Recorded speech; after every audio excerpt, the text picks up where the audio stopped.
Hi friends, எல்லாருக்கும் வணக்கம். இன்றைக்கி தமிழ் வருஷ பருப்போட முதல் சோமவாரங்க. சிவபெருமானுக்கு ரொம்ப உகந்த நாள், அதோட பெருமாளுக்கும் ரொம்ப உகந்த நாளுங்க. இன்றைக்கி நம்ம என்ன வழிபாடு செஞ்சாலும் அதற்கான பலன் நமக்கு 2 மடங்காக கிடைக்குங்க. நான் தொடர்ந்து ருத்ராட்ச தீபம் ஏற்றிக்கிட்டே வரேங்க. சுத்தமான மண் அகல் விளக்கில் நல்லெண்ணெய், செக்கு நல்லெண்ணெய் விட்டு 5 முக ருத்ராட்சம் தாங்க இதில் போகணும். ஒரு முக ருத்ராட்சம் இந்த தீபத்துக்கு பயன்படுத்தக்கூடாது. அதோட ஒரு பிஞ்சு ஜவ்வாது போட்டு பஞ்சு திரி போட்டு தீபம் ஏற்றணும். இந்த தீப ஒளியிலிருந்து நல்ல ஒரு அரோமா வருங்க.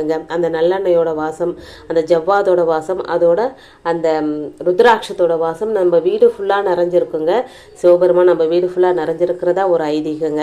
இந்த தீபத்தை நம்ம எத்தனை வாரம் வேணாலும் ஏற்றலாங்க. தொடர்ந்து ஒரு 5 வாரம் ஏற்றும் போது நமக்கு நல்ல பலன் கிடைக்கும். அப்படின்ற போது நாமளாக தொடர்ந்து இந்த தீபத்தை கண்டினியூஸாக ஏற்றிக்கிட்டே வருவோங்க. தீப தூப ஆராதனை காமிச்சிட்டு நெய்வேத்தியமாக பால் வச்சு வழிபாடு செஞ்சுருக்கிறேங்க. ஓம் நம சிவாய அப்படின்ற பஞ்சாட்சர மந்திரத்தை இந்த வழிபாடு செய்யும் போது சொல்லணுங்க. Thanks for